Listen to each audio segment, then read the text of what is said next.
शुरू कर दे। कल हम लोगों ने भाग 9 तक किया था। वर्ग में ज़्यादातर जब भी सवाल पूछे जाते हैं 1 से लेके भाग 9 तक पूछे जाते हैं। सर आपका फुल नेम क्या है? बंद करो। क्या नाम? क्या डाल दिया? तुम तो नाम ज़्यादा से ज़्यादा सवाल भाग 9 तक ही पूछे जाते हैं बेटा। जब जो बाद के भाग बचे हुए ना के बराबर कम पूछे जाते हैं। भाग जैसे आपका 11, 12 निर्वाचन आयोग से क्वेश्चन पूछा जाता है। संघ लोक सेवा आयोग वहाँ से क्वेश्चन पूछा जाता है आपका। राष्ट्रीय उपबंध वहाँ से इमरजेंसी से क्वेश्चन पूछा जाता है। वो टॉपिक बहुत अच्छा है। संविधान संशोधन है ना। पॉलिटी अगर भाग 9 तक हो जाती तो कम से कम 70-80% कवर हो जाता है। फिर बचता नहीं पॉलिटी में कुछ, है ना। बहुत कम टॉपिक बचते हैं। आपको भाग ज़्यादा लगेगा। सर दूसरे में इंग्लिश पढ़ेगी या नहीं सर कैसे दोनों? अरे नहीं इंग्लिश मैं दूसरे में इंग्लिश की 2 क्लासें हुई, तीसरी फिर कैसे आ जाएगा? अरे सर क्या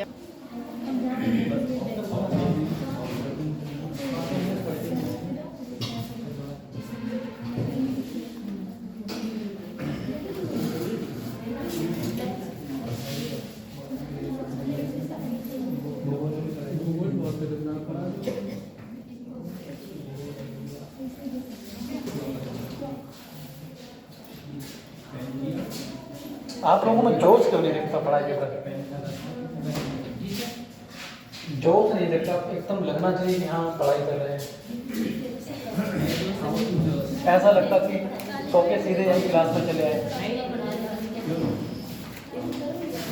सर ये एनर्जी तो नहीं है, एनर्जी नहीं है भाई। तो आपकी एज 20-21 साल की है ना, 18-20 साल की। एनर्जी से भरपूर है ना। लगना चाहिए कि हाँ कंप्यूटर तैयारी करने वाले, ठीक है। आप करके आ रहे हैं ये पहले दिमाग की ऐसी तैसी कल हम लोगों ने भाग 8 देखा था, केंद्र शासित प्रदेश, ठीक है। जी सर। 239 से लेकर 42 में उसकी चर्चा है। केंद्र शासित जो प्रदेश होते हैं वो किसके अंतर्गत आते हैं? प्रशासन कौन देखता है उनका? भारत सरकार। भारत सरकार, केंद्र सरकार, जी है ना। हमने आपको ये भी बताया था राष्ट्रीय महत्व भी हो सकता है ना। राजनीतिक महत्व हो सकता है, प्रशासनिक महत्व हो सकता है और सांस्कृतिक महत्व हो सकता है। कई एक कारण हो सकते हैं, उन पे अपना क्या करते हैं ये लोग? अधिकार रखते हैं। जम्मू कश्मीर देखा था आपने, अलग एक राज्य था, स्टेट था, विशेष राज्य का दर्जा था। मोदी सरकार ने उसको क्या कर दिया? केंद्र शासित प्रदेश बना दिया 2019 में।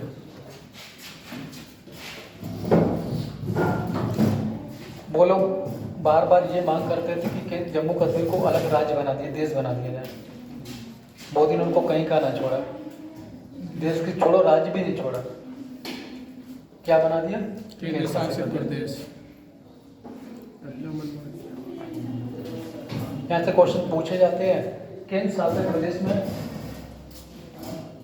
उपराज्यपाल होते हैं, क्या प्रशासक होता है? केंद्र सरकार के एजेंट के रूप में कार्य करता है। वो नियुक्त कर देते हैं।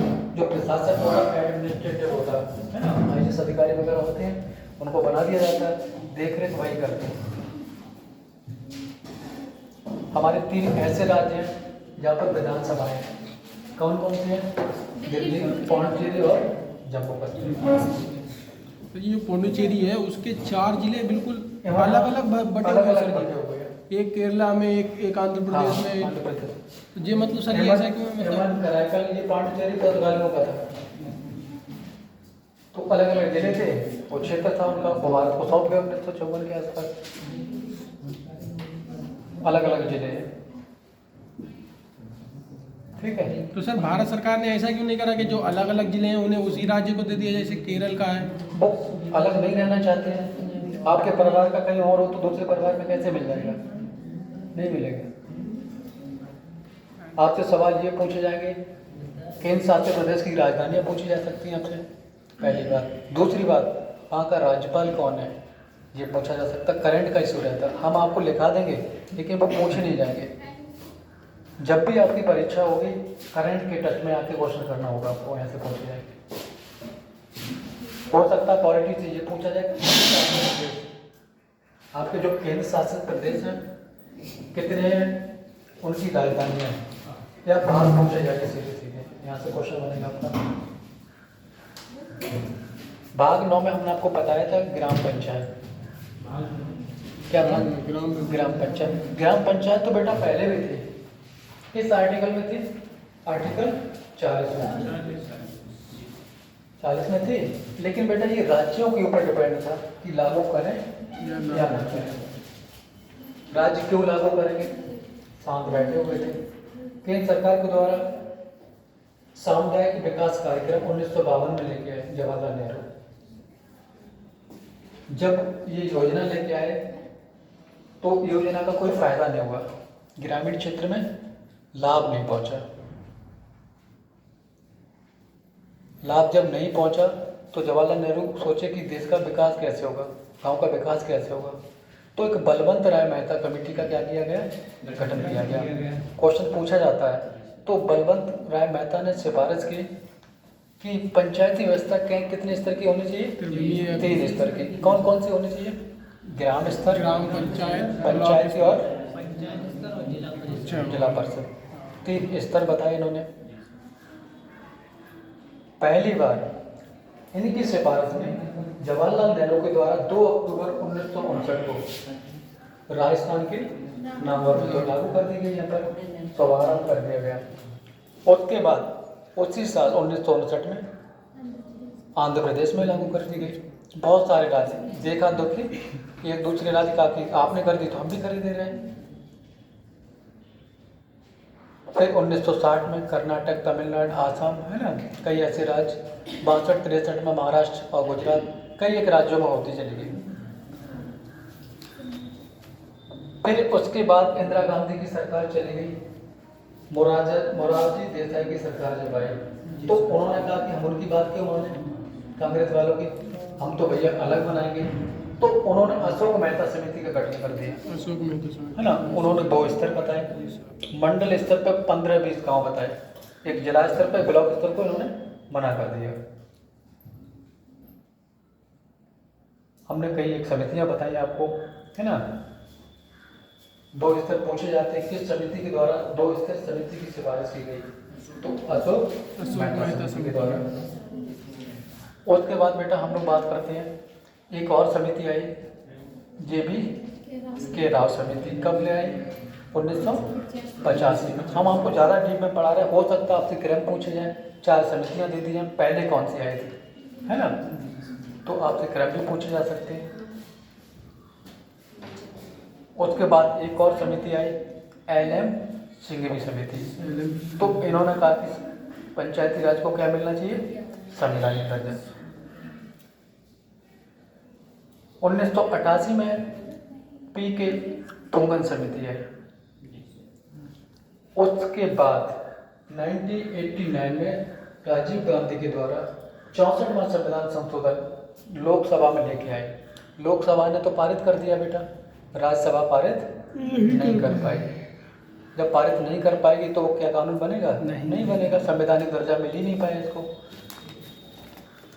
फिर बात होती है जब नरसिम्हा राय की सरकार थी 1992-93 में, उनकी सरकार में जब ये विधेयक आया, लोकसभा और राज्यसभा दोनों ने पारित कर दिया। 20-22 दिसंबर 1992 को पारित कर दिया।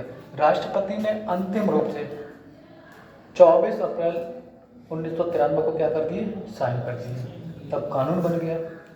तो उसी दिन से देश में क्या हो गया, ये लागू हो गया। 24 अप्रैल को हम लोग क्या मनाते हैं, पंचायती दिवस मनाते हैं। ये 7 आए थे दोनों बेटा, नगर पालिका का और ग्राम पंचायत का, 73वां संविधान संशोधन और 74वां संविधान, एक ही दिन एक ही साथ लेके आए थे। इनके लिए अनुसूची भी अलग अलग जोड़ी गई। अगर आपको विषय जानना है ग्राम पंचायत के तो सीधे कहाँ चले जाएं, अनुसूची 11 में चले जाएं।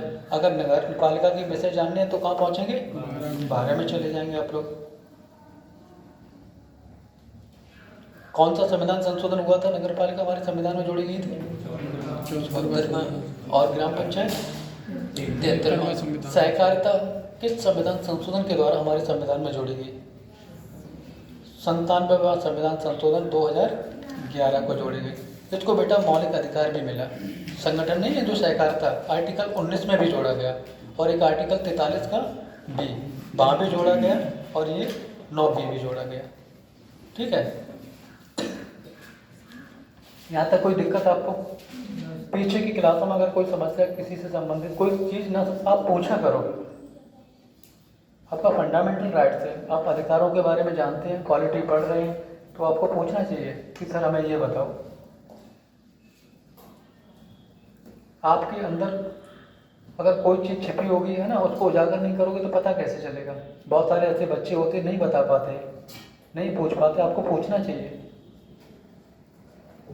आपको कोई भी टीचर पढ़ाए, ऐसा नहीं कि हम पढ़ा रहे हैं, आप पूछो। आप पढ़ने आ रहे हैं यहाँ पर, आपको चीज़ अगर समझ में नहीं आएगी तो आने से फ़ायदा क्या होगा? आपका जो भी टीचर पढ़ा रहा है उससे पूछो आप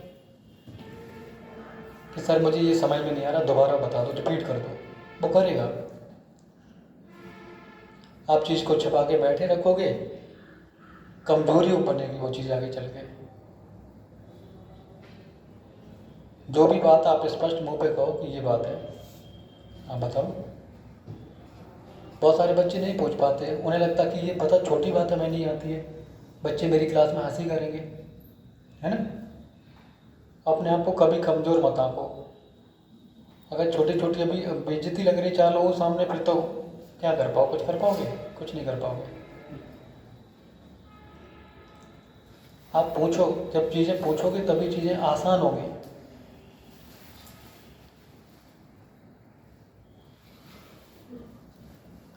ठीक है, हम पॉलिटी आपको पढ़ाए, कहीं कोई दिक्कत हो किसी टॉपिक से, अगर चीज़ें सर ये समझ में नहीं आ रही हमें बताओ।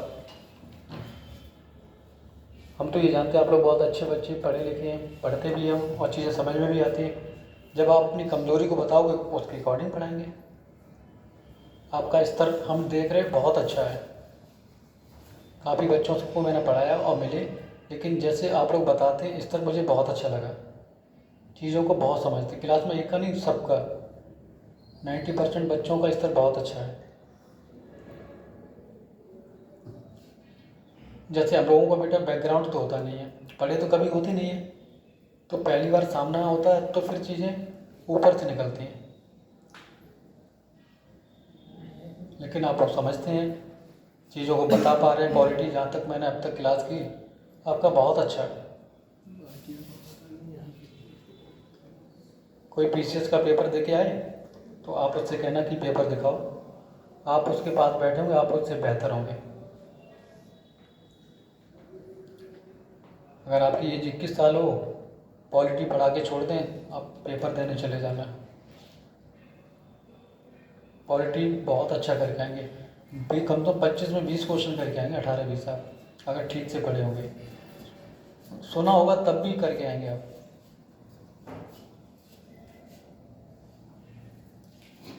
टोटल जब क्लास हो जाएगी तो एक एक चीज़ बता के जाएंगे कहाँ से पहुँचा जाएगा। कहीं परीक्षा देने जाएंगे, जब भी परीक्षा देंगे जो मैं बताऊंगा वहीं से पूछा जाएगा। कुछ नहीं पॉलिटी में, टीचर को एक्सपीरियंस होता है, जब एग्ज़ाम देते हैं तो पता चलता है। एक टीचर आपको पॉलिटी नहीं पढ़ा पाए जो मैं पढ़ा रहा हूँ, उसको अनुभव नहीं होता है, वो थ्योरी अच्छी पढ़ाएगा, समझ रहे, लेकिन कंपटीशन की तैयारी अच्छी नहीं करा पाएगा। कंपटीशन की तैयारी वही अच्छी करा पाएगा जो कंपटीशन दिया हो।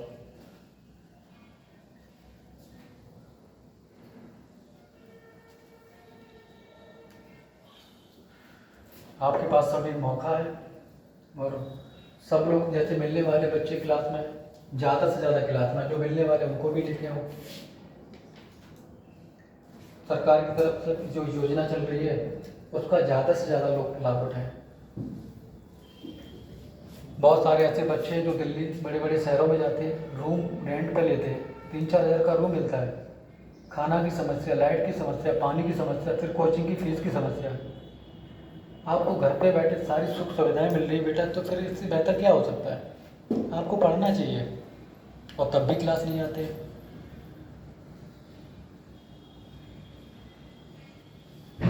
ऑनलाइन भी क्लास होती है, ऑफलाइन। जितना अच्छी क्लास ऑफलाइन होती है उतना अच्छा ऑनलाइन नहीं होती है। हमने बहुत सारे यूट्यूब पे वीडियोस देखे, गलत वीडियो पढ़ाते हैं, कुछ बताते कुछ लिखाते हैं। सर एक क्वेश्चन था, ये आपने जो बोला गलत वीडियो बनाते हैं, तो सर एक जो टीचर हैं सर उन्होंने ये बोला था जो संविधान की जो दूसरी बैठक हुई थी वो 10 को हुई थी, मतलब 9 को एक हुई थी, इसके बाद तुरंत 10 को हुई थी। और हमने कितनी लिखाई थी? सर आपने 3 लिखाई थी। 11 लिखाई थी। 11 लिखाई थी। उन्होंने सर बोला था कि 9 को भी हुई, 10 को भी हुई, हाँ। 12 को भी हुई। मतलब उनका कहना है उनके ऐसा साथ था। 5 बैठ जो बैठकें जो है ना वो लगातार हुई थी। हाँ सर यही मैंने जो यूट्यूब पे पढ़ा हाईलाइट है था। और सर वो सर दृष्टि में वो सर पढ़ाते हैं। लेकिन जैसे हमने तो दृष्टि में पढ़ाते हैं। हाँ। उनका जो चैनल होता है दृष्टि वालों का यूट्यूब का, वहीं से पढ़ी थी मैंने। अच्छा, हाँ। तो क्योंकि मैंने 11 ही पढ़ा था, जितने टीचरों से पढ़ा 11 ही लिखाया गया। 11 थे। वो बैठक सही है, कहने का मतलब ये है जैसे कि जो बैठकें हुई हैं वो कंटिन्यू हुई हैं सर जी। मतलब 9 से 9 स्टार्ट को हुई, भी 10 को हुई, फिर 11 को हुई, फिर 12 को हुई, फिर 13 को हुई। मगर हाईलाइट है वो ये 3 ही है। हाँ 3 ही हाईलाइट है, कोई पूरी नहीं करा था। अंतिम बैठक हुई थी तो वो 24 जनवरी। जिसमें कुछ खास हुआ होगा। पुस्तकालय के अंदर चलते हो रही है। एक बार मैं देख के कंफर्म करता हूँ उसको, ठीक है। किरम पूछा था मतलब उसमें कि जो ये है- कौन सा ग्राम 5 आपसे ये भी पूछा जाता है जो बैठक हुई थी कहाँ हुई थी, संविधान सभा की बैठकें कहाँ हुई थी, किस जगह हुई थी। दिल्ली हुई थी सर। दिल्ली हुई थी, कहाँ पर हुई थी। पुस्तकालय था सर वो जो संसद भवन का सेंट्रल हॉल है पुरानी सर। वहाँ हुई थी।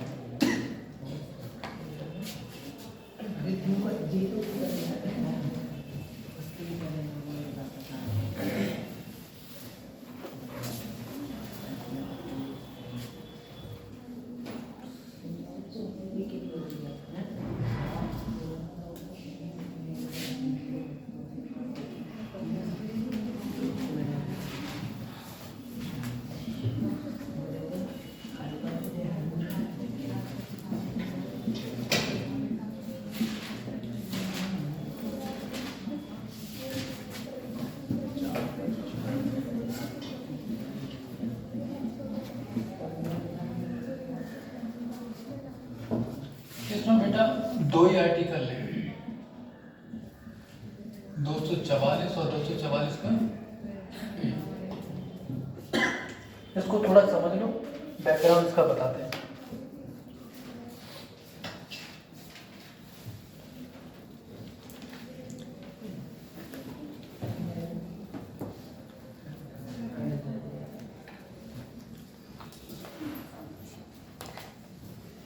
सर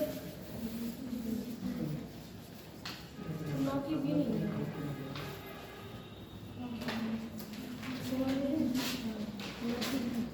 नौका भी सहकारिता कराया था कल मैंने। इसको समझ लो, थोड़ा बैकग्राउंड बता रहे हैं, है ना। हमारे संविधान में अनुसूचित क्षेत्र और जनजाति क्षेत्र है ना। इससे पहले जब हमने बेटा अनुसूचियां बताई थी आपको, अनुसूचित और जनजाति क्षेत्रों के प्रशासन की बात की गई थी, है ना। किस अनुसूची में वो 5 में है ना। और जनजाति क्षेत्र जो 4 थे, कौन कौन से थे, असम, मेघालय, त्रिपुरा और मिजोरम, है ना। उनकी चर्चा कहाँ पर है, अनुसूचित 7 अनुसूचित 6 है ना, 5 6 में दोनों। ये हैं क्या, बैकग्राउंड बता रहे हैं। ऐसे क्षेत्र जहाँ आदिवासी लोग रहते हैं, समाज की मुख्य धारा से अलग है, उनका कल्चर अलग है, उनका रहन सहन अलग है। मान लो जो जनजातियाँ होती हैं, भील, बिरसा मुंडा वगैरह है ना, जो अनुसूचित क्षेत्र होते हैं, ऐसे क्षेत्र जो धीरे धीरे डेवलप हो गए हों, विकसित हो गए हों, उन्हें अनुसूचित क्षेत्र कहते हैं। जो विकसित नहीं हो, जो पहाड़ों पर घूम रहे हैं, घूम घूम के खेती करते हैं, तो उनको क्या कहते हैं, जनजातियाँ। इन जनजातियों बेटा ऐसी शादियाँ होती हैं जो हम लोगों से भिन्न होती है ना। तो सरकार बार बार प्रयास करती है इन जनजातियों को क्या करती है, समाज की मुख्य धारा में लाने के लिए। आपका जो उत्तराखंड है, चमोली, यहाँ पर भी जनजाति रहती है। तो उन जनजातियों के लिए स्टेट है, कोई भी स्टेट, हर स्टेट भेदभाव करता है। जिसकी सरकार होती है वो उसके लिए काम करता है, उसके लिए नियम कानून बनाता है। हालांकि राज्य सरकार के द्वारा जो भी नियम बनाए जाएंगे उन पे लागू होंगे, लेकिन इनकी स्पेशली देखरेख कौन करता है, कौन तय करता है ये जनजाति है विकसित हो गए या नहीं हो गए। इनकी देखरेख या इनकी घोषणा कौन करता है, कौन करता है, राष्ट्रपति। अनुसूचित क्षेत्र की घोषणा कौन करता है, राष्ट्रपति।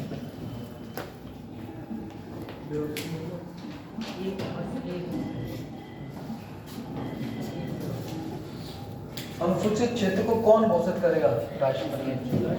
इनकी देखरेख के लिए राज्यपाल महोदय समय समय पर क्या करेंगे, सूचना देंगे।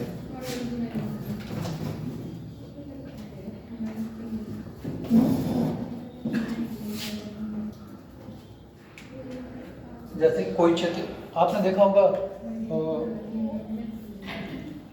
SC ST के लोग, वो नहीं ST के क्या होते हैं, राजस्थान में है, मध्य प्रदेश में है, थारू नहीं, और वो विकसित बहुत ज़्यादा हो, IAS अधिकारी मिलेंगे।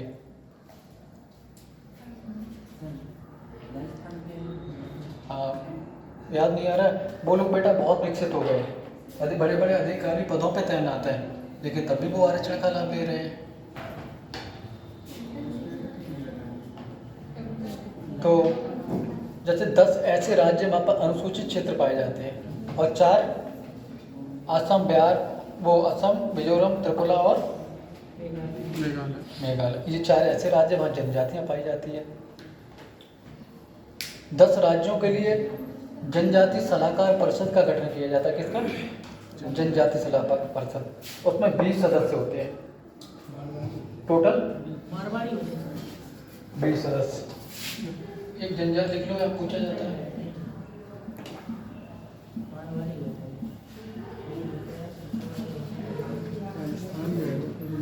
टोटल कितने सदस्य होते हैं, इसमें बेटा 3/4 कहाँ से आते हैं, राज्य विधानसभा से।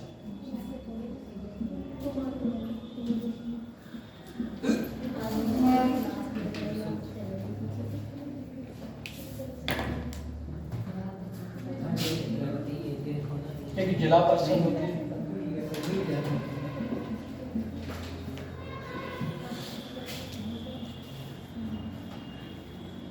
क्षेत्रीय परिषद।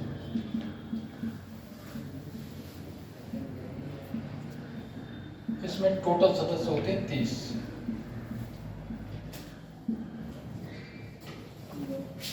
चार राज्यपाल मनोनीत करते हैं।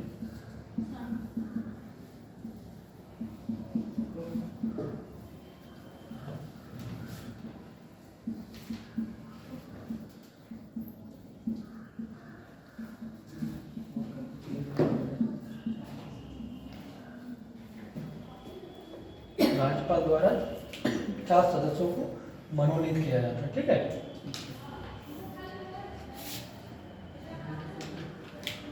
जिला परिषद या क्षेत्रीय परिषद ऐसी जनजाति,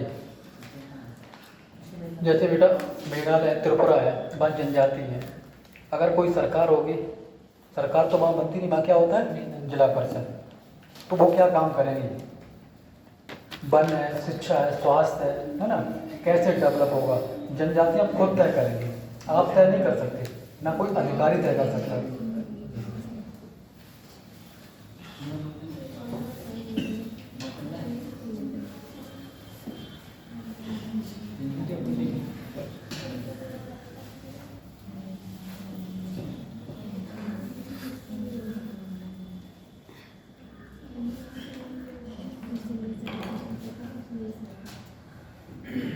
इसको एक बार दोबारा समझो। जी सर, समझ लेगा भैया।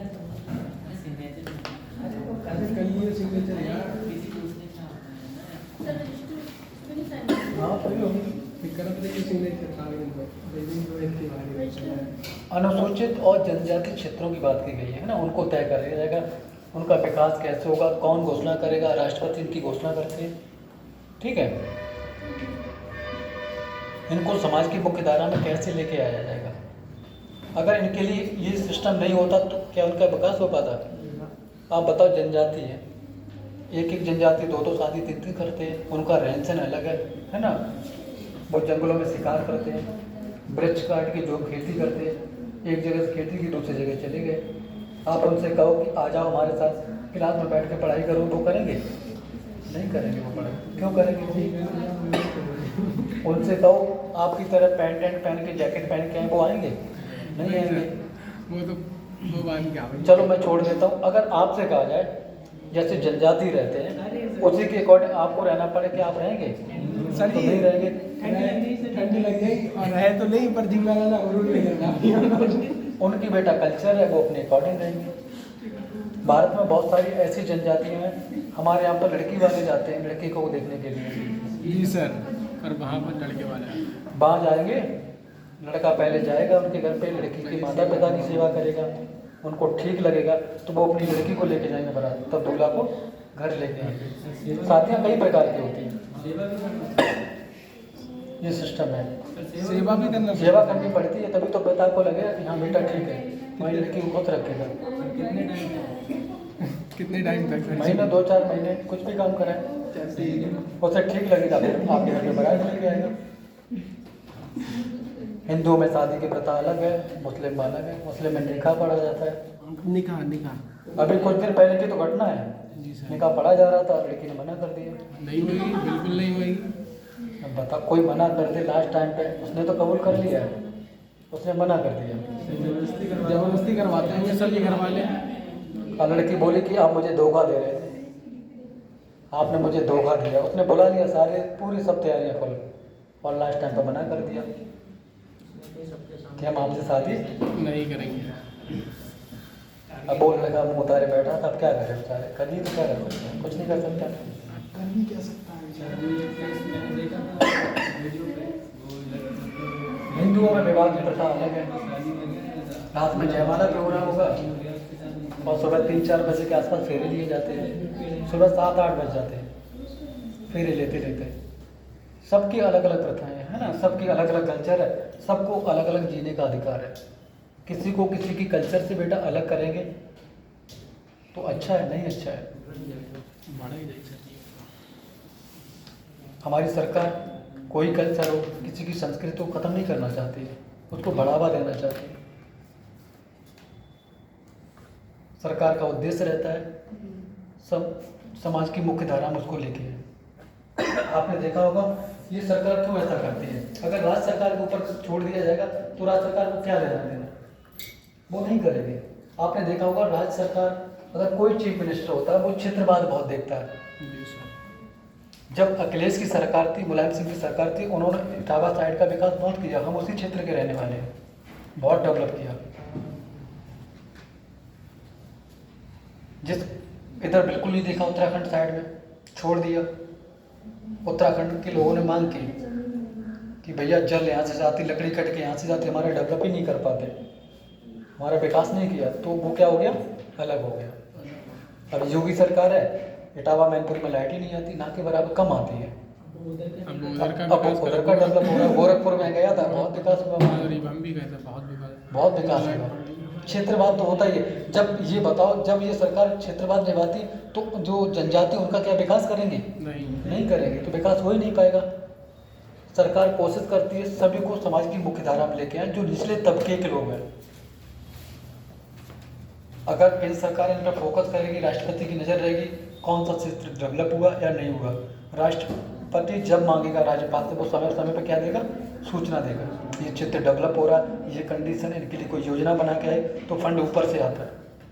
और राज्य सरकार की जो भी योजना होती है वहाँ से भी इनको पैसा मिलता है। राज्य सरकार के द्वारा, विधानमंडल के द्वारा जो भी कानून बनाए जाते हैं, जो भी योजना लेके आते वहाँ तक पहुँचाई जाती है। ऐसा नहीं कि वो योजना वहाँ तक ना पहुँचे, वो भी पहुँचेंगी। और सरकार विकास करने के लिए केंद्र सरकार की योजना भी यहाँ पर आएगी, राष्ट्रपति की नज़र रहती है। ठीक है, बस इतना बहुत।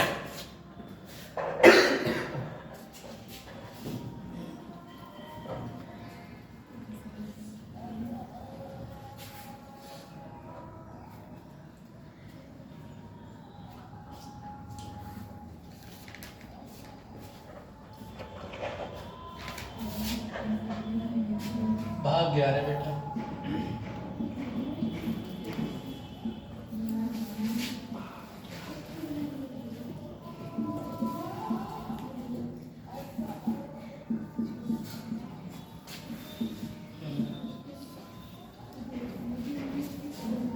केंद्र राज्य के संबंध।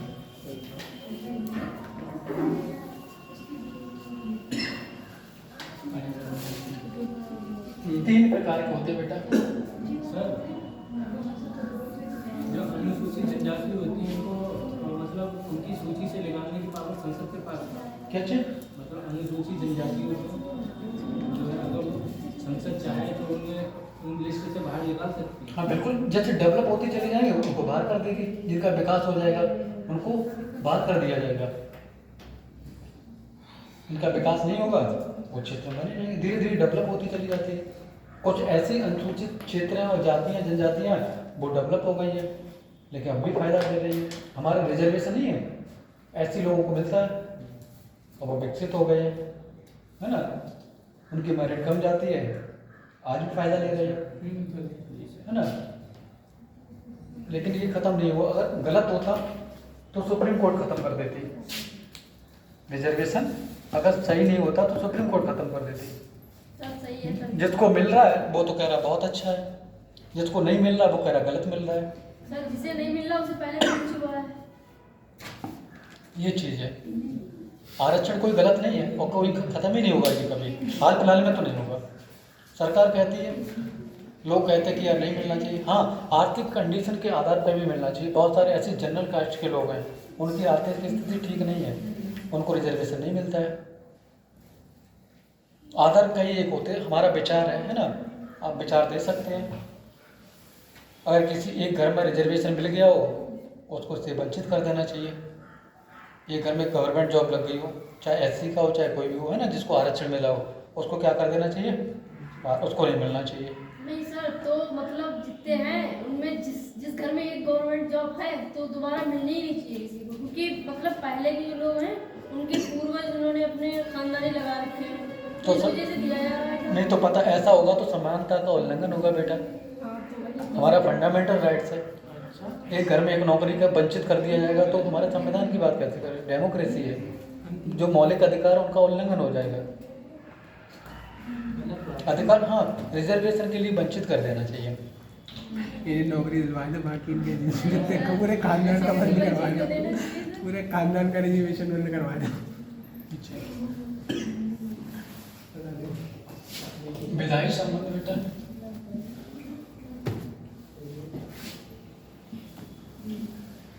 प्रशासनिक संबंध,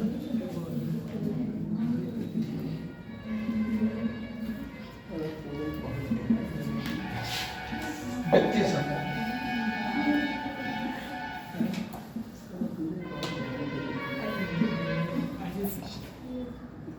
अगर आर्टिकल की बात करेंगे 245 से लेकर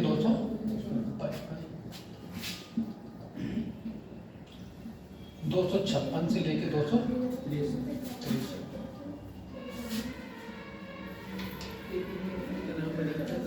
इन दोनों की चर्चा कहाँ पर बेटा?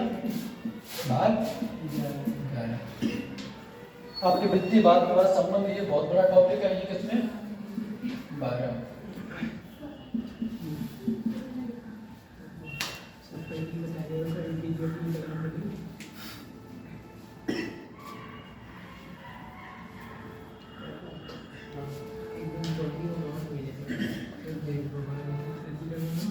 अब देखो,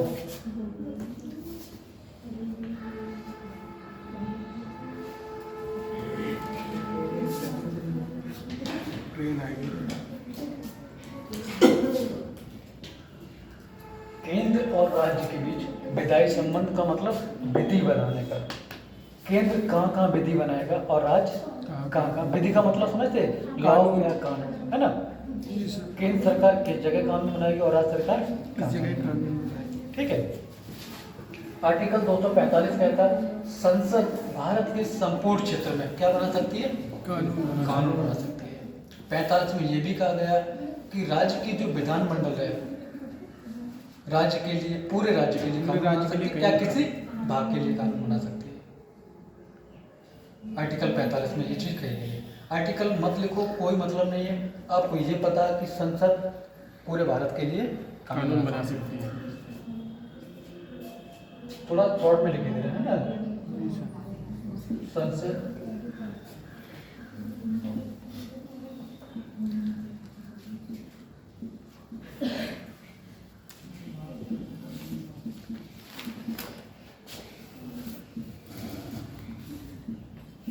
कानून या विधि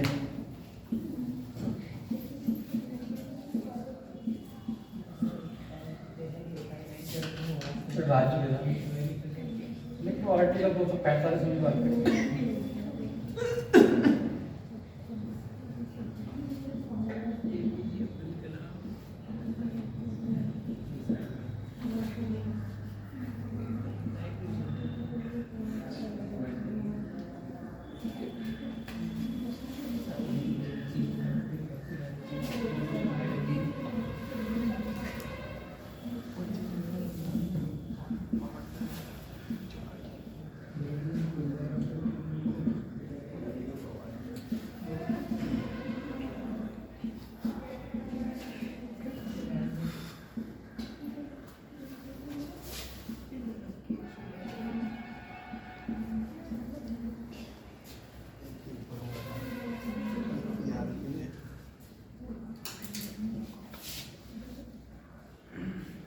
राज्य विधानमंडल बेटा किसके लिए कानून बनाएगा, राज्य के लिए, और संसद पूरे भारत के लिए। ये आर्टिकल 245 में कहा गया है। ठीक है, विधायी शक्तियों के बारे में।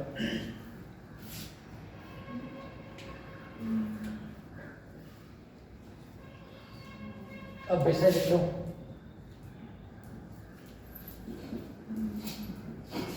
संघ सूची, राज्य सूची,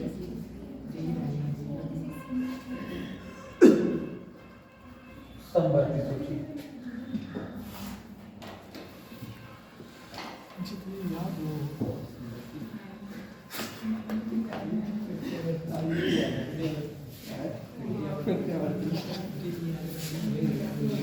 हमारा जब मूल संविधान था कितने विषय थे? क्वेश्चन यहाँ से बेटा पूछा जाता है। और वर्तमान में कितने विषय हैं? मूल संविधान बेटा थे 97, वर्तमान में कितने विषय हैं? 100 विषय। राष्ट्र सूची में 66, वर्तमान में 61। इसमें कितने थे? 47, वर्तमान में 12। इधर 5 कम हुए, इधर 5 बढ़ गए। इनके बारे में बताएं, थोड़े थोड़े डिटेल में बताएं। क्वेश्चन आपसे सीधे पूछा जाता है संघ सूची के मूल संविधान में कितने विषय थे? तो 97। वर्तमान में कितने? 100। आपसे संवर्धित सूची के विषय पूछे जाएंगे तो 47 पास्ट में थे, मूल में कितने थे? 47। वर्तमान में ये है क्या? संघ सूची। संघ सूची का मतलब केंद्र सरकार। संघ मतलब केंद्र। मोदी सरकार। मोदी सरकार कितने विषय पर कानून बना सकती है? 100 विषय। 100 विषय। विषय कितने बच्चे समझते हैं? नहीं समझते, समझाने की कोशिश करते हैं। जैसे एग्जाम्पल के समझे सब कुछ ऊपर समझना। रेलवे किसके अंतर्गत आती है बेटा? केंद्र सरकार। अगर रेलवे से संबंधित कोई कानून बनाएगा तो कौन बनाएगा? केंद्र सरकार। मोदी सरकार बनाएगी, संसद बनाएगी। रक्षा किसके अंतर्गत आती है? केंद्र के अंदर। डाक किसके अंतर्गत आती है? केंद्र सरकार के अंतर्गत। बीमा, केंद्र। आपकी नागरिकता पे कानून कौन बनाएगा? केंद्र। ये केंद्र सरकार। जो बड़े बड़े मुद्दे हैं उन पे कानून कौन बनाएगा? मोदी सरकार। ये चीज़ आप समझ रहे? जी सर। संसद बनाई कानून, इस पे राज्य सरकार कोई टच नहीं करेगी इस टॉपिक पे। अपनी बैंक भी इसी में आ जाएगी। बैंक किसके अंतर्गत है? केंद्र सरकार। ठीक है, सारे टॉपिक नहीं लिखाएंगे, शॉर्ट सब्जेक्ट है ना। जी सर। राज्य कहाँ बनाएगा कानून? लोक व्यवस्था बनाने के लिए। पुलिस पे कानून कौन बनाएगा बेटा? आप लोग पुलिस की भर्ती कर रहे हैं, पुलिस के लिए कानून कौन बनाएगा? राज्य सरकार, योगी सरकार बनाएगी कानून। कृषि से संबंधित राज्य बनाएगा। भूमि सुधार से संबंधित कारागार या जेल राज्य बनाएंगे। पंचायती ग्राम पंचायत से पंचायती राज के लिए कौन बनाएगा? ग्राम पंचायत से संबंधित कानून कौन बनाएगा? राज्य। कारागार इंपोर्टेंट पूछा जाता, कारागार से संबंधित कानून बनाने का कार्य किसका है? राज्य का। सर अलग अलग मतलब उसमें अलग अलग हो कानून, अलग अलग राज्य में अलग अलग होगा। और क्या, वो अपना अलग बना सकती है। संघ सूची पे विषय पे कौन कानून बनाएगा? केंद्र सरकार। राज्य सूची पे राज्य सरकार, और संवर्ती सूची पे दोनों लोग मिलके बनाएंगे, केंद्र और राज्य। अगर दोनों कानून बनते हैं, टकराव की स्थिति पैदा होती है। संवर्ती सूची की जो विषय 47-52 है वर्तमान में, अगर दोनों कानून बनते हैं, दोनों अगर कानून बनाते हैं और टकराव की स्थिति पैदा हो जाती है, तो कानून किसकी वरीयता दी जाएगी? केंद्र की, केंद्र सरकार की। ठीक है, इसके विषय बता देती, क्वेश्चन यहाँ से पूछा जाता है। संवर्ती सूची के विषय शिक्षा, वन, शिक्षा, विवाह, तलाक से संबंधित, गोद, परिवार नियोजन, तो ये तो कोई ले ही ना पाए। जनसंख्या नियंत्रण, परिवार नियोजन, इसी में आता सबसे। ठीक है, ओके।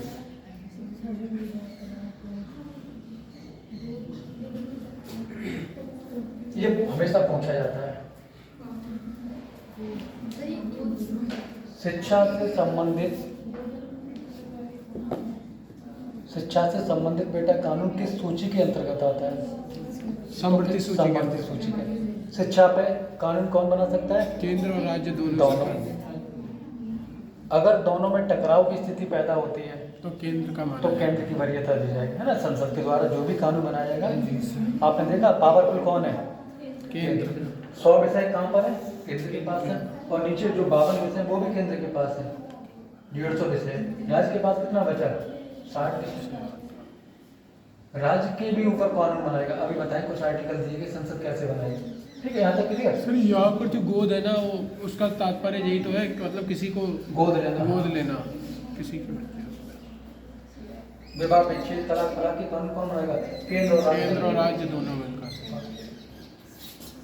ये सारे नहीं लिखा, जो सेलेक्टेड है वो लिखा दिए, यहीं से पूछे जाते हैं।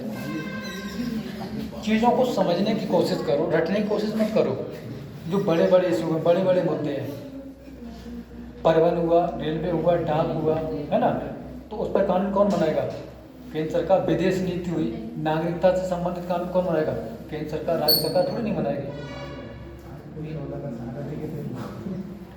बीमा हुआ आपका, बीमा लिखा है यहाँ पर, बीमा वगैरह पे केंद्र सरकार का। ये तीनों सूचियां कहाँ से ली गई? भारत शासन अधिनियम 1935 उसमें थी, वहीं से ली गई है।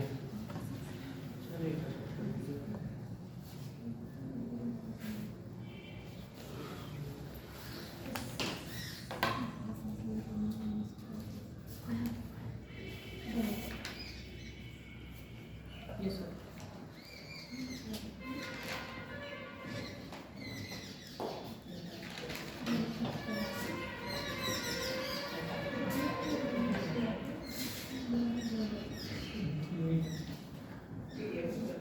बता दो बेटा, Yes, sir. बता दो।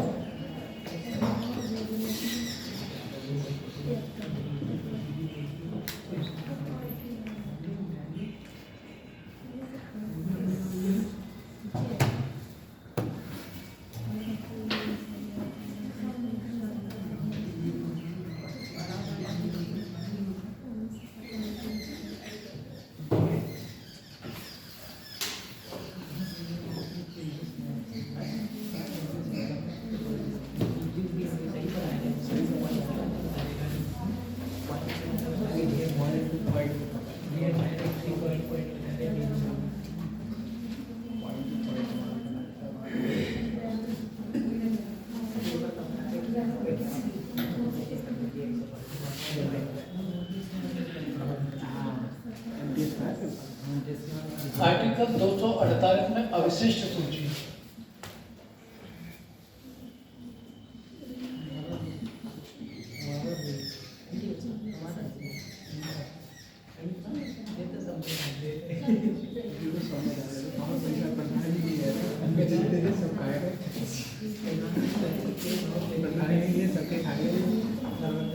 केंद्र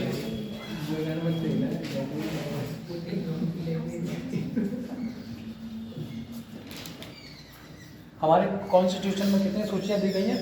4। संघ सूची पे कानून कौन बनाएगा? केंद्र सरकार, संसद कानून बनाएगी। राज्य सूची पे कानून कौन बनाएगा? राज्य सरकार बनाएगी। समवर्ती सूची पे दोनों। अविशिष्ट सूची एक ऐसी सूची है, ऐसे विषय जो ना आपको संघ सूची में मिलेंगे, ना राज्य सूची में मिलेंगे, ना समवर्ती सूची में मिलेंगे। जैसे फॉर एग्जाम्पल AI से संबंधित अगर कोई कानून बनाएगा तो कौन बनाएगा? केंद्र सरकार। साइबर क्राइम, साइबर क्राइम कितने बच्चे समझते हैं? सभी समझते हैं? साइबर क्राइम से संबंधित अगर कोई कानून बनाएगा तो कौन बनाएगा? केंद्र सरकार। साइबर क्राइम है क्या? सबको जागरूक होना चाहिए, पता चलना चाहिए। सभी लोग मोबाइल चलाते हैं, फेसबुक है ना, तरह तरह ऐप का यूज करते हैं, है ना, तो लोग गुमराह करते हैं। लड़की की फोटो लगा के, लड़के होते हैं वहाँ पर, है ना, मेंस होते हैं, तो वो मैसेज करेंगे आप लोगों को, मैसेज करेंगे। मैसेज करने के बाद हाय हेलो की थोड़ी बहुत देर, फिर वो वीडियो कॉल करने की कोशिश करेंगे आपको। सबके पास आए होंगे मैसेज, होता रहता है ऐसा। इसको आप लोगों के पास मैसेज आएगा या कॉल आएगा, धीरे धीरे बात करेंगे तो लड़के तो तैयार बैठे होते हैं, कोई हाय लिख के भेजेंगे, है ना। अच्छी लड़की का फोटो लगाओ, वो तुरंत तैयार हो जाते हैं, है ना। सबका मन होता है बात करने को, वो करते भी है। अगर हाय लिखा तो बहुत खुश होगा। किसी अच्छी लड़की का वॉलपेपर लगा हुआ कि यार मेरे पास मैसेज आएगा, है ना, तो हाय लिख के इधर से भी भेजती है, हेलो लिख के। धीरे धीरे बात होती, कम्युनिकेशन 1-2 मिनट होता है, 2-4-5 मिनट आपके बारे में जानने की कोशिश की जाती है ना। आपसे कुछ ऐसी बातें की जाती है, आप इमोशनल हो जाते हैं वहाँ पर, आप उसको अपना बहुत कुछ समझने लगते हैं थोड़ी बहुत देर में, है ना। फिर आपसे कहा जाएगा कि वीडियो कॉल करो, है ना, आपसे वीडियो कॉल की जाएगी। होता कोई और ऐप के द्वारा आपका वीडियो बना लिया जाएगा, फिर वही वीडियो ब्लैकमेल करने के लिए आपके पास भेजा जाएगा कि आप हमें 10,000 रुपये दो, नहीं तो हम आपका वीडियो ये वायरल कर देंगे। आप पता ना खाना खाएंगे ना चैन से सोएंगे। आप सोचें कि ये हुआ कैसे, अब क्या करें, कैसे बचा जाए। आप रिक्वेस्ट करोगे, अपने दोस्तों से पैसा मांगोगे कि भैया 10,000 का इंतजाम कर दो, इज्जत का सवाल है, बचा लो बच्चे, है ना। बहुत सारे बच्चे होते हैं पैसे का इंतजाम कर लेते, दे देते। जब आपने एक बार पैसा दे दिया तो वो फिर दोबारा पैसा मांगे, दोबारा पैसा मांगने की कोशिश करें। अगर आपने ब्लॉक कर दिया तो बात खत्म हो गई। तो अगर ऐसे केसेस आते हैं तो आप उनको क्या कर दो, ब्लॉक कर दो। तो इससे संबंधित कानून कौन बनाएगा? अवशिष्ट सूची में केंद्र सरकार। केंद्र सरकार कानून बनाएगी। बहुत चल रहा है बेटा ऐसा। ये तो कुछ नहीं सर, ये अभी एक जल्दी केस हुआ था पूरनपुर में, वकील को फंसा और कुछ लोग ऐसे होते हैं सदमा में चले जाते हैं, वो सोचते हैं क्या होगा, मेरी जिंदगी बर्बाद होगी, सुसाइड कर लेते हैं। कर भी लिए वो। एक मिलने वाले थे, लड़की थी, फीमेल, पढ़ी लिखी अच्छी खासी, विदेश से कोई कॉल आया, वो फंस गई इसके मीठी मीठी बातें की, वो फंस गई।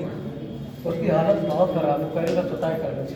तब मैंने उसको निकाला, हमने कहा भैया तुम उसको ब्लॉक कर दो, कि वो कह रहा था हम आपकी वीडियो वायरल कर देंगे, वीडियो कॉल नहीं होगी। तो फिर मैंने उसको बहुत समझाया, मैंने कहा कोई दिक्कत होगी हम संभाल लेंगे, तुम टेंशन मत लो।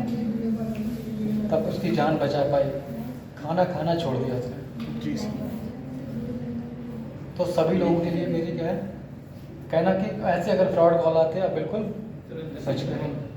मोबाइल पर अचानक कॉल आएगी, आपके मोबाइल पर पासवर्ड आया, मैं नंबर बता दो OTP, लोग बता देते, पैसे कट जाते हैं।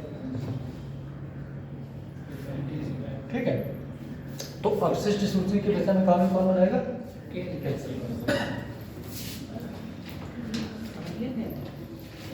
मैं तो पहले से समझा हुआ हूँ यार, मुझे तो पता नहीं है। ये लिखा दे रहे, लिखो पूछे नहीं जाते, थोड़ा ज़्यादा करा दे रहे हैं आपको। 249 में राज्यसभा अगर राज्य के लिए 2/3 बहुमत से पारित कर दे तो संसद क्या बना देगी? कानून बना देगी, विधि बना देगी। राज्यसभा को पावर दी गई है किस आर्टिकल के द्वारा? 249।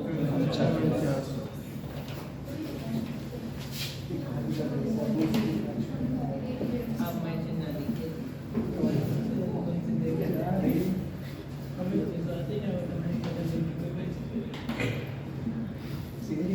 राज्यसभा विशेष बहुमत से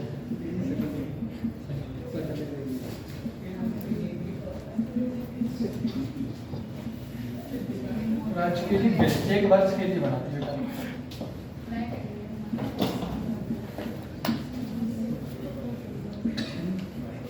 कॉल आई सर जी। कॉल आ गया सर जी उनका कहेंगे। आर्टिकल 250 राष्ट्रीय आपात लगा हुआ बेटा, देश में इमरजेंसी लगी हुई है।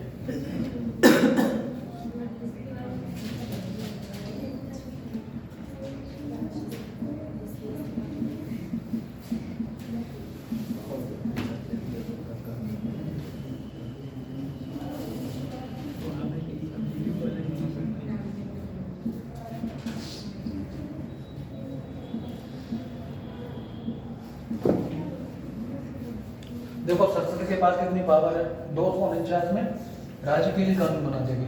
ठीक है, उसके बाद अगर देश में इमरजेंसी लगी हुई है 352, तब भी कानून कौन बनाएगा? संसद बनाएगा। ठीक है, संसद के पास पावर देखो।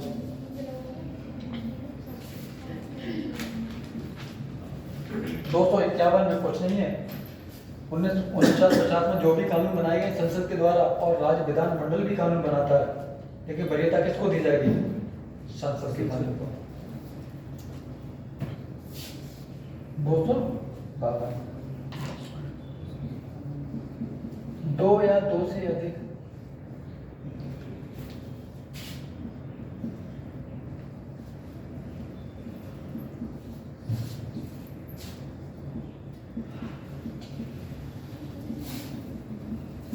राज्यों की सहमति से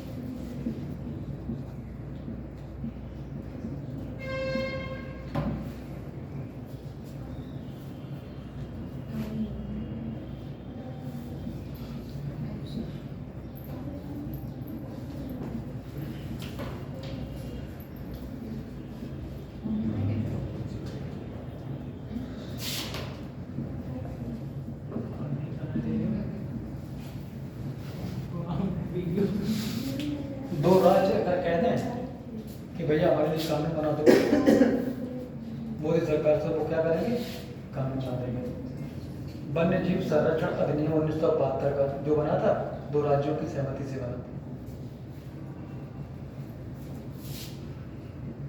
253 पर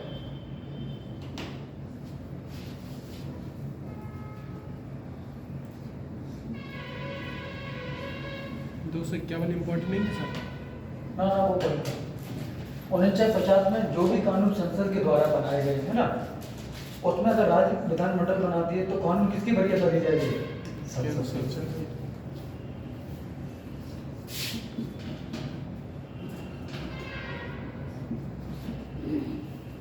अंतर्राष्ट्रीय करार का राज्य में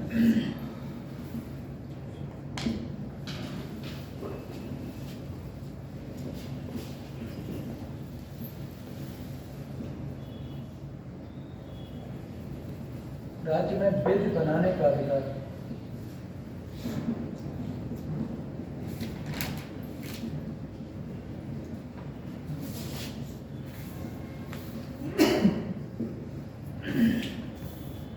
अंतर्राष्ट्रीय करार, इसको समझे, इंपॉर्टेंट आर्टिकल है ये दोनों, बहुत इंपॉर्टेंट पूछे जाते हैं। अंतर्राष्ट्रीय करार का मतलब लिखो तब फिर मैं बताएं।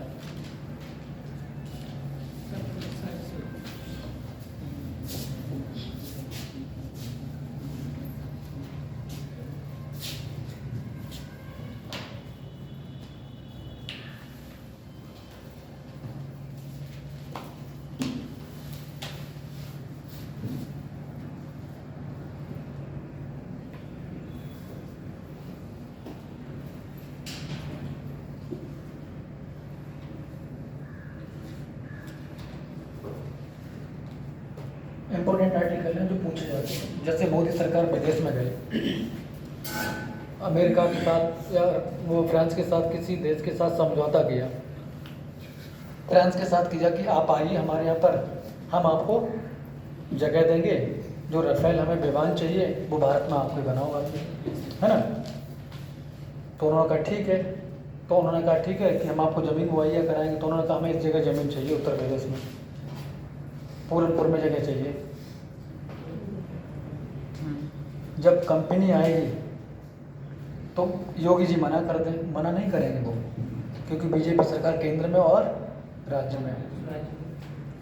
सरकार किसी और की होती, पश्चिम बंगाल में उन्होंने सोचा कि हम पश्चिम बंगाल में अपनी कंपनी लगाएंगे, तो ममता बनर्जी की सरकार है, तो ममता बनर्जी कहती नहीं, राज्य तो हमारा, हम क्यों जगह देंगे, तुम उत्तर प्रदेश में लगवा दो, किसी और राज्य में लगवा दो, हम नहीं जगह देंगे।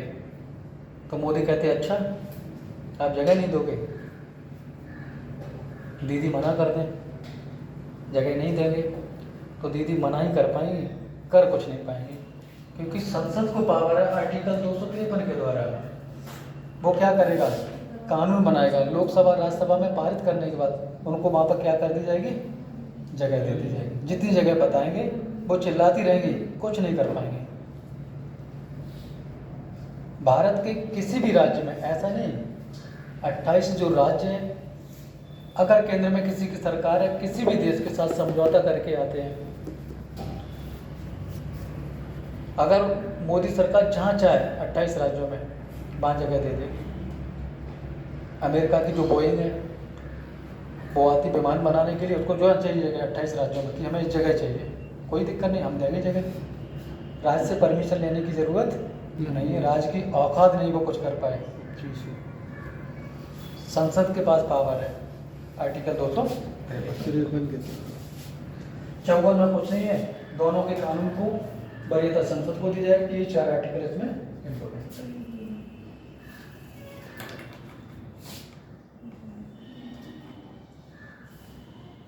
आर्टिकल 356, किसी भी राज्य में अगर राष्ट्रपति शासन लगता है, राष्ट्रपति शासन कब लगता है, जब संवैधानिक उल्लंघन होता है ना, तब राष्ट्रपति शासन लगता है। अगर राष्ट्रपति शासन लग गया तो कानून कौन बनाएगा, केंद्र सरकार, है ना, संसद के द्वारा ही कानून बनाया जाएगा।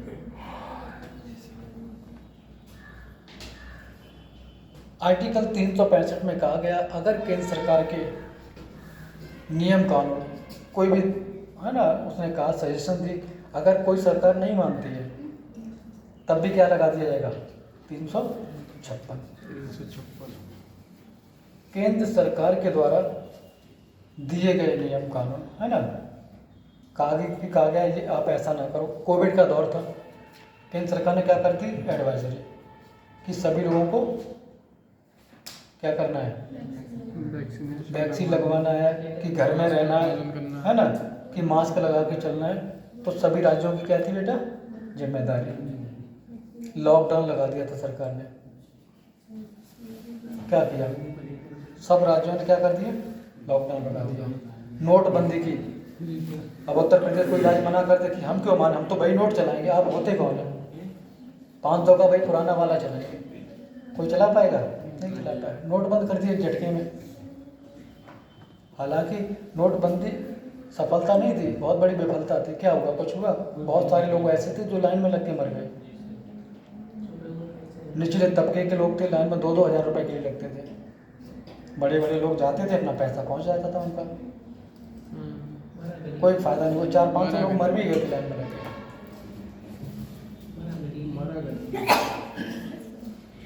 तो यहाँ तक आपको चीजें सुने भाई, अंतर्राष्ट्रीय करार है ना, विदेश में समझौता करने जाते हैं, कोई फैक्ट्री लगाना होता है तो जमीन कौन देगा? केंद्र सरकार व्यवस्थित करेगी, व्यवस्था करेगी, कहीं भी दे सकती है जैसे।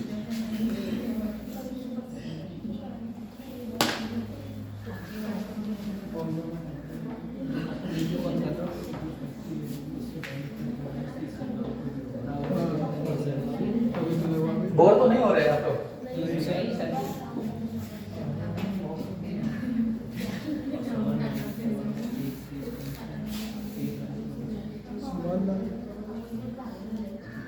केंद्र और राज्य के बीच में 3 प्रकार के मैंने संबंध बताए थे, कौन कौन से? विधायी संबंध और प्रशासनिक संबंध और वित्तीय संबंध, है ना। विधायी संबंध आपने देखे, केंद्र सरकार भारत के किस क्षेत्र में कानून बना सकती है ना। राज्य सरकार राज्य में कानून बनाएगी, ये बात हम आपको बहुत पहले से बताते चले आए, आज भी बताया।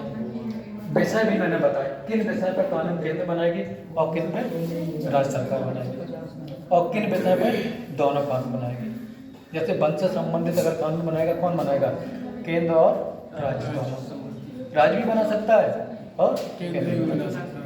अगर दोनों में टकराव की स्थिति उत्पन्न हो जाती तो कानून किसकी बनेगा? तो केंद्र की वरीयता दी जाएगी। जो आपके विषय हैं, संघ सूची के कितने? 100 विषय, राज्य सूची के सूची के 61 विषय है, पहले 66 है ना। तो वर्तमान में और मूल संविधान में दोनों याद रखो, विषय सीधे सीधे पूछे जाए, कई बार पूछे गए हैं। राज्य सरकार के कितने विषय हैं? 47 और 52। जो बेटा विषय है उस पर प्रशासन कौन करेगा? प्रशासन किसके कर्मचारी करेंगे? केंद्र के। जैसे संघ सूची के विषय, रेलवे में कोई कर्मचारी काम करता है, वो कर्मचारी किसके होंगे? केंद्र के। केंद्र सरकार के। वेतन कौन देगा उसको? केंद्र सरकार वेतन देगी। बैंक किसके अंतर्गत आती है? केंद्र सरकार के अंतर्गत आती है। पैसा कौन देगा? केंद्र। आप लोग पुलिस की तैयारी कर रहे हैं, किसका विषय है? राज्य सूची का विषय है। तो पुलिस पर पैसा कौन खर्च करेगा? राज्य। किसके कर्मचारी हैं? राज्य सरकार। राज्य के। प्रशासन कहाँ करेंगे? आप देख रेख कहाँ करें? एक राज्य के अंतर्गत। जो केंद्र के कर्मचारी पूरे भारत में 28 राज्य और 8 केंद्र शासित प्रदेश कहीं भी जैसे रेलवे पुलिस की बात करेंगे, रेलवे जो पुलिस होती है वो राज्य सूची का विषय होता है। प्रत्येक राज्य में होते हैं, वो राज्य सूची का विषय होता है। आप लिख लो, पूछे जाते हैं यहाँ पर रेलवे पुलिस। समवर्ती सूची पर दोनों करेंगे, राज्य के ऊपर छोड़ दिया जाता है। कानून जब बनाने की बात आती है तो कौन बनाता है? जैसे दोनों की स्थिति में टकराव की स्थिति उत्पन्न होती है तो केंद्र बनाती है, अन्यथा राज्य के ऊपर दे दिया, भैया तुम अपना देखो, बाहर तुम कराओ, ठीक है। तो प्रशासन कौन करेगा? राज्य। अगर राज्य कानून बनाएगी। इसमें कुछ नहीं करना, ज़्यादा चीज़ें नहीं लिखना। आर्टिकल इसमें 2 इम्पोर्टेंट है। आर्टिकल 262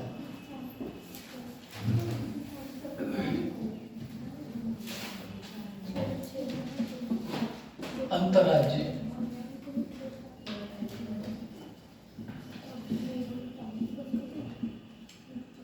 नदी जल विवाद।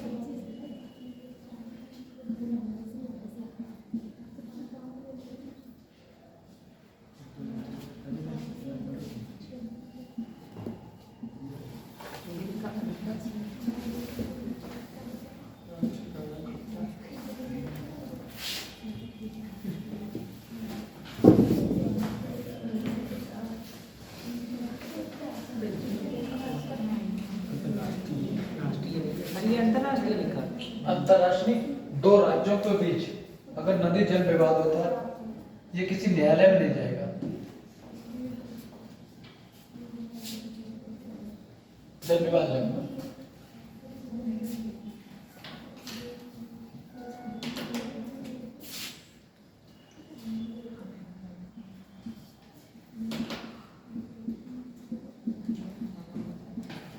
नदी बोर्ड एक्ट 1956। एक और अंतर्राष्ट्रीय जल विवाद अधिनियम 1956 में बनाया गया था।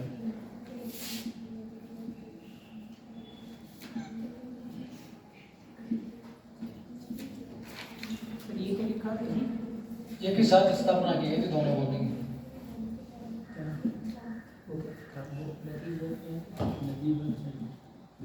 अरे नीचे आ जा।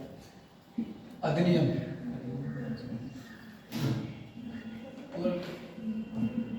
1956 को।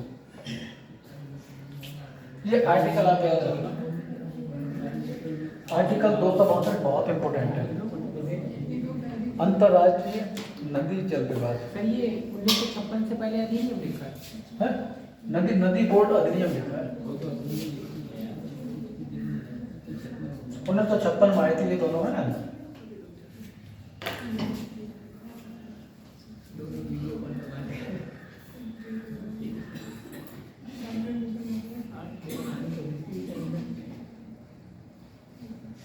दो राज्यों के बीच नदी के जल के बंटवारे की अगर समस्या होती है तो इसकी सुनवाई कौन करेगा? सुप्रीम कोर्ट, हाई कोर्ट में नहीं जाएगा। न्यायपालिका की व्यवस्था आपने देखी, तारीख पे तारीख है ना, लेक्चर होती है।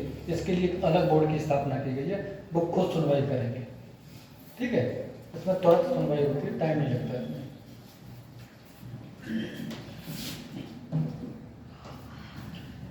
263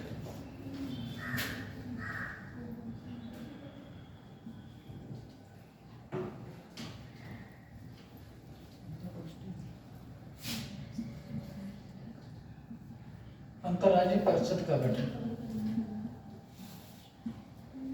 दोनों article very very most important है।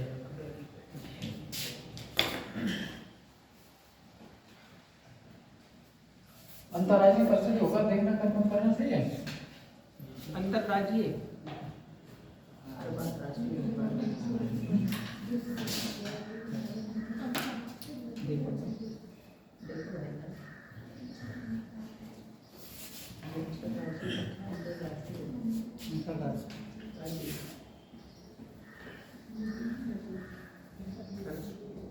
इसका गठन कौन करता है?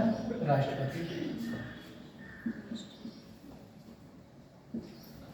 पहली बार 10 अक्टूबर 1990 में सरकारी आयोग के द्वारा इसका गठन किया गया था। किस आयोग के द्वारा?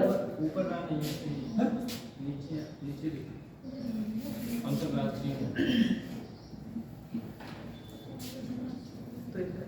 इसका अध्यक्ष कौन होता है? प्रधानमंत्री। इस परिषद का अध्यक्ष कौन होता है? प्रधानमंत्री।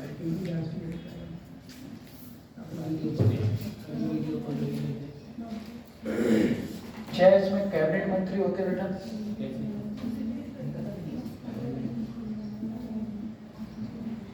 ये प्रधानमंत्री के द्वारा मनोनीत किए जाते हैं।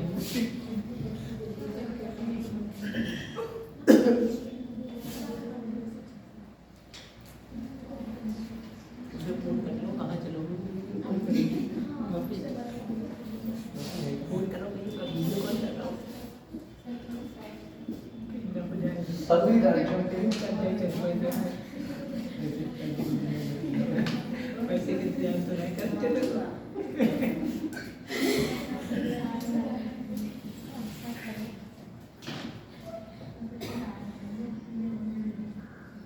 सभी राज्यों के मुख्यमंत्री इसके सदस्य होते हैं।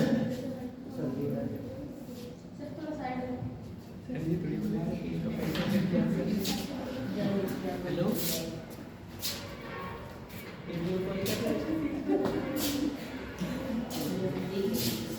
वीडियो कॉल कर रहे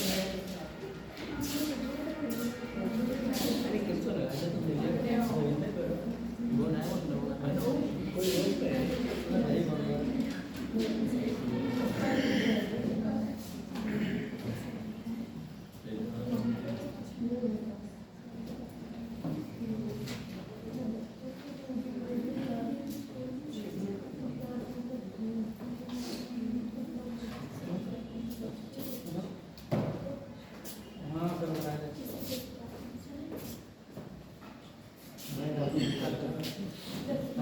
अंतर्राज्यीय जो परिषद थी पहली बार 10 अक्टूबर 1990 को इसका क्या हुआ था बेटा?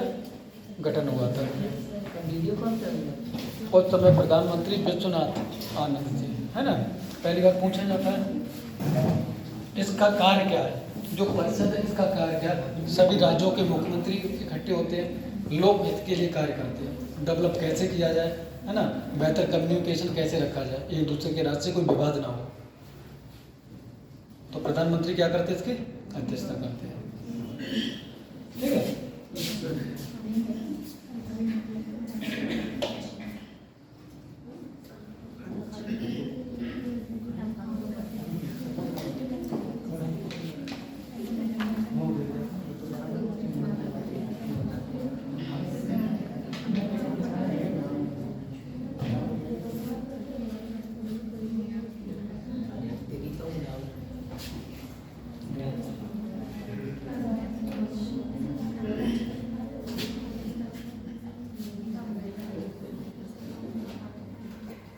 भाग 10 और 11 दिखाते हैं ना, 10 और 11 देखा जानते हो। अब 12 आज नहीं कराएंगे क्योंकि जीएसटी उसमें पढ़ाएंगे, हम टॉपिक समझाएंगे आपको जीएसटी होता क्या है। आपको कोई पढ़ाया नहीं होगा जीएसटी, कभी पढ़े आप लोग? नहीं पढ़े, समझते भी नहीं है। जीएसटी है क्या, जीएसटी को समझ ही नहीं पाते लोग। कौन देता है, कहाँ पहुँचता है ना, बंटवारा कैसे होता है राज्यों के बीच में, इन चीज़ों को आप समझ नहीं पाते। जो इकोनॉमिक्स का टीचर होगा वही बेहतर तरीके से बता पाएगा आपको। लेकिन हम आपकी क्लास करेंगे पूरी, कल जीएसटी का पूरा टॉपिक कैसे कैसे राज्यों में कैसे इसका वितरण होता है ना, CGST SGST है ना, केंद्र सरकार का और राज्य सरकार का है ना, कैसे पैसा जाता है। दुकानदार कोई सामान खरीद के लाते हैं होलसेल से, दुकान पर रखते हैं है ना, वो जीएसटी पहले दे जाते हैं। अंतिम रूप में देता कौन है, ये इनडायरेक्ट टैक्स है, जो चीज़ों को खरीदता है उसके द्वारा ही टैक्स लगता है, अप्रत्यक्ष कर रहा है। पहले बैट लगा करता था बेटा, अब नहीं लगता है। अगर आपको मोबाइल पीलीभीत में यहाँ पूरनपुर में खरीदना है, पैसा कितना आपको अगर कोई वस्तु यहाँ खरीदनी है, भारत के किसी भी कोने में खरीदनी, जाके दो चीज़ें सेम प्राइस रहेंगे, अलग अलग प्राइस नहीं। तो जब कल हम जीएसटी पढ़ाएंगे तो बेहतर तरीके आपके दिमाग में बैठाएंगे जीएसटी है क्या। ये हमारे संविधान में आर्टिकल 79A जोड़ा गया था, 3 संशोधन हुए थे। 246 का ए जोड़ा गया था, संसद विधि द्वारा जीएसटी पे कानून बना सकती है। आर्टिकल 269 का ए और जोड़ा गया था, जो अंतर्राज्यीय 2 राज्यों में, जैसे उत्तर प्रदेश में कोई कंपनी लगी हुई है, कोई चीज़ बिहार में बेचती जाके, तो जीएसटी कौन लेगा, किसको मिलेगा। केंद्र सरकार तो तैयार बैठी है, उसको तो आधा चाहिए ही चाहिए, चाहे उत्तर प्रदेश में चीज़ बेचे चाहे बिहार में। ये सैलरी वाला टैक्स जो लगता है, कौन सा? अरे वो सैलरी में कट नहीं आता सर, वो कौन देता है? राज्य सरकार वो टैक्स लगाती है। नहीं वो मतलब देता कौन, जैसे किसी की इनकम 10 लाख है, इनकम टैक्स वो सीधे सीधे सरकार के खाते में जाता है, डायरेक्ट टैक्स है, प्रत्यक्ष कर है। जो इनकम के ऊपर टैक्स लगता है जी वो सरकार पैसा लेती है। जो बड़े बड़े घर हैं किसके पास होते हैं, केंद्र सरकार के पास। कुछ जो अप्रत्यक्ष टैक्स है 17 प्रकार के इनडायरेक्ट, वो टैक्स को क्या करती है, बंटवारा कर लेती है। सरकार को कितना फायदा,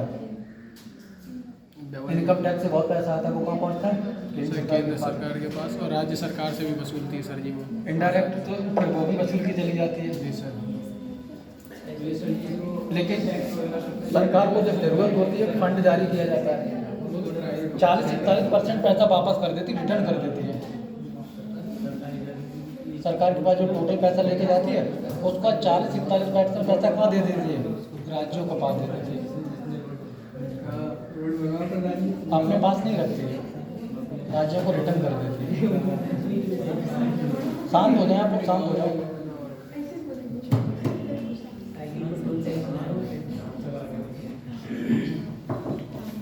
शांत हो जाओ थोड़ा, प्यास थोड़ी नहीं खत्म हो जाएगी। नहीं 15 मिनट आएगी। तो कल जीएसटी हम कराएंगे आपको, लेकिन पहले आज भाग और 10-11 के बारे में चर्चा करें। बेटा तबीयत नहीं सही है आपकी, जुकाम बुखाम हो रहा है, हमें लग रहा है। मौसम चेंज हो रहा है आप लोग यार। फोटो ले ले, फोटो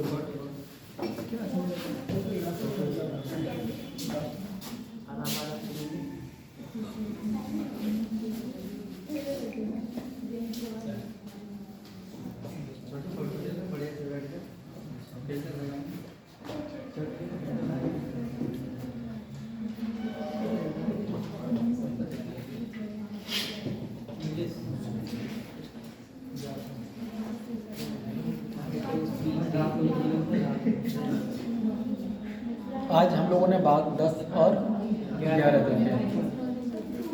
अनुसूचित और जनजाति क्षेत्रों के बारे में थोड़ा बहुत देखते हैं ना, भाग पूछे जाते हैं, ज़्यादा डिटेल में जाने की कोई जरूरत नहीं।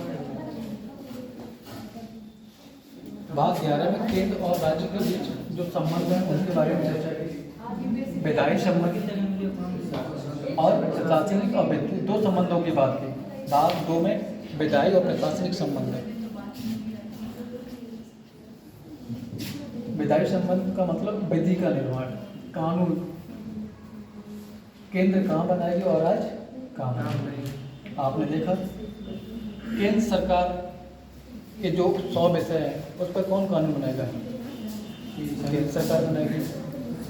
और राज्य सरकार के जो 61 विषय हैं उन पर कानून कौन बनाएगा? संबंध के 52 विषय हैं, उस पर कानून कौन बनाएगा बेटा? केंद्र और राज्य दोनों मिलकर कानून बनाएंगे। लेकिन अगर दोनों में टकराव की स्थिति उत्पन्न होती है तो किसके कानून की वरीयता दी जाएगी? तो केंद्र सरकार के कानून की वरीयता दी जाएगी। आप परीक्षा देंगे तो आपसे यही पूछा जाएगा कि केंद्र संघ सूची में कितने विषय हैं। कई बार पूछा गया है और पूछे जाते हैं आपसे पूछा केंद्र सरकार के जो संघ सूची के विषय मूल संविधान में कितने थे? 57। वर्तमान में कितने? 100। ये एक बार नहीं बहुत बार पूछा गया, पूछे जाते हैं आपसे क्वेश्चन। राज्य सूची की विषय 66। ठीक है, मूल संविधान की और वर्तमान की दोनों विषयों को आपको क्या करना है? तैयार करके रखना है। आर्टिकल मैंने बताया, इसमें जो सेलेक्टेड आर्टिकल है पूछे जाते हैं, पूछे भी गए बहुत बार।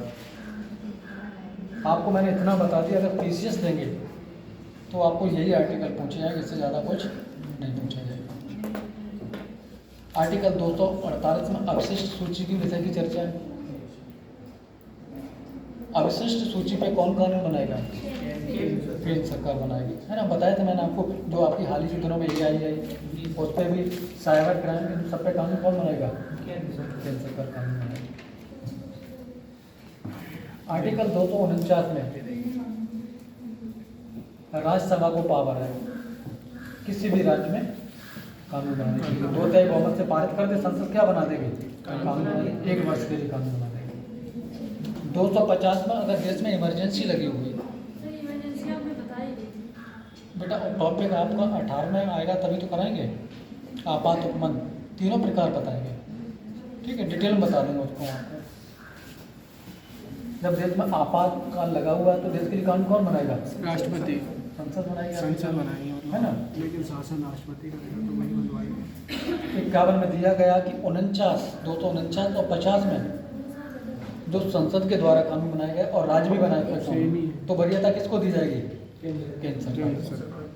52 में 2 या 2 से अधिक राज्य अगर चाहें तो अपने लिए क्या बना सकते हैं? कानून बना सकते हैं। वन्य जीव संरक्षण अधिनियम 1972 में कानून बना था।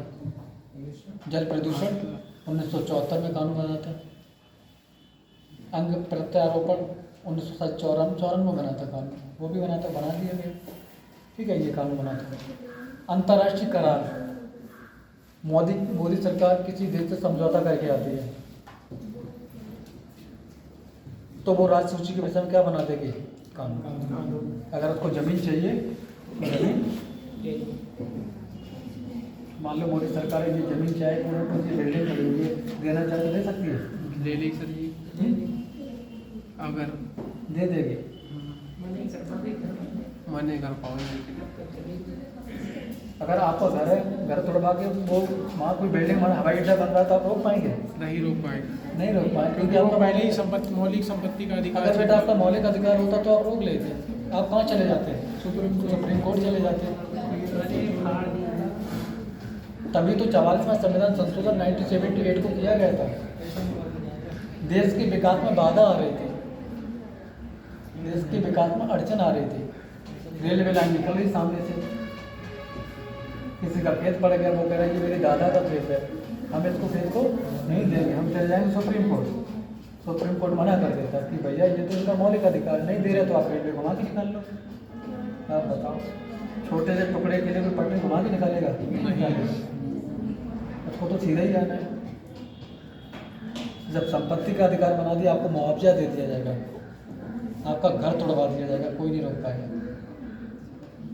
आप कहीं दूसरी जगह बना लो, पैसा दे दिया जाएगा। जगह जगह से हाईवे निकल रहे हैं, कोई ज़मीन अपनी देना चाह रहा है? नहीं देना चाह रहा है, लेकिन सरकार कहती है नाप तोड़ के दे देगी, आपको मुआवजा दे दिया जाएगा, 2, 3, 4 गुना जो भी, रोड नहीं मिलवा देगी। ठीक है,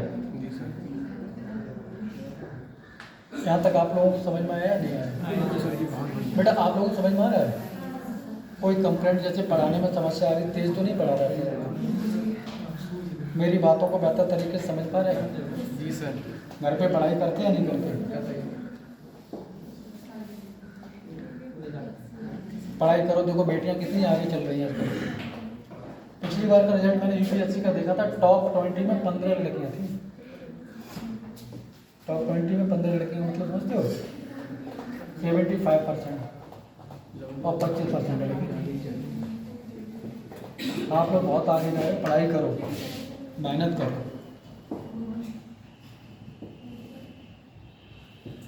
पीसीएस में भी अच्छा रिजल्ट रहता है लड़कियों का,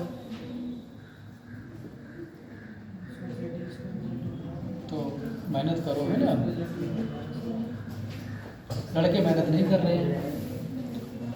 लड़कों में मेहनत करने के कौन कौन से कारण हो सकते हैं, आप लोग बताएं। लड़कियों का सिलेक्शन बहुत अच्छा जा रहा है, तो क्या रीज़न हो सकता है? हमें भी बताएं, सुझाव दें। वो करेगा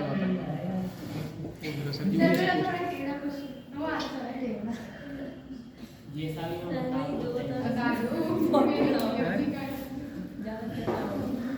लड़के हर बात दिल से लेते हैं, ऐसा नहीं है, लड़कियां भी दिल से लेती हैं। कम लेते हैं। कम लेती है। दिमाग से ज़्यादा लेती हैं। हाँ, दिमाग से खेलते तो आप लड़की होते तो क्या कहते? अगर आप लड़की होते तो क्या कहते? ना। तो देखो, तो बता आप क्या कहते सर? मैं कि देखो, लड़कियां- मैं ऐसा नहीं कि मेरे लिए दोनों समान है। अगर लड़की होते तो यहाँ नहीं ना, क्यों नहीं होते? मेरे लिए दोनों मैम समान है। पढ़ाने आती है, तुम्हें पता है? मेरे लिए बेटा देखो दोनों समान है, मैं समानता की बात करता हूँ, है ना? जरूरी है सिलेक्शन कॉन्स्टिट्यूशन पढ़ा रहा हूँ, क्वालिटी में है ना, दोनों की समानता की बात की गई है।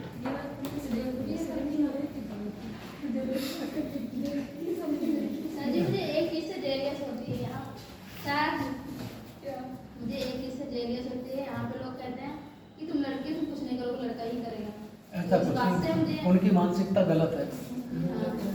उनकी सोच गलत है। तुम बाहर नहीं जाओगी, किसी बाहर लेकिन बेटा हमारे समाज की जो मानसिकता है हम उसको कैसे बदल सकते हैं? आज भी हमारे समाज में जानते हो क्या है? आपकी फैमिली से ज़्यादा आपके पड़ोस वाले को चिंता होगी, है ना? तो उनकी बेटी को कहाँ भेजते हैं? बताओ, उनको पढ़ने के लिए भेजा है ना? वो टांग खींचने में रहते कि मोबाइल दे दिया, बेटी घूम रही है, कहाँ जा रही है, किसके साथ जा रही है। तो हम आपसे यही तो कहते बार बार कि आपको पता बहुत अच्छे से तैयारी करो, मेहनत करो, एक उदाहरण एक मिसाल पेश करो।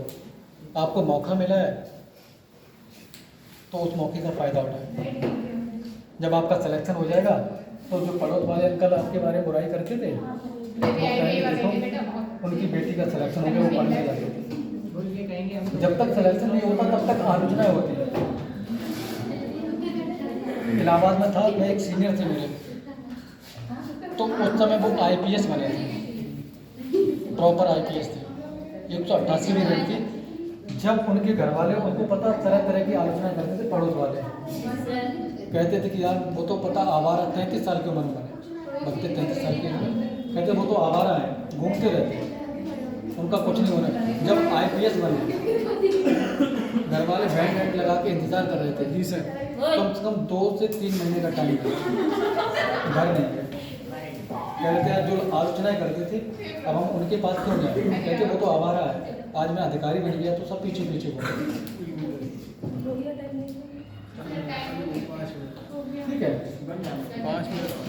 तो ऐसा जब आप बन जाएंगे तब सब भूल जाएंगे, जब तक नहीं बनेंगे तो सब आलोचनाएं करेंगे।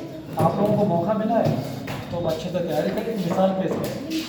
ठीक है, ठीक है, ठीक है, थैंक यू बेटा। ठीक, थैंक यू।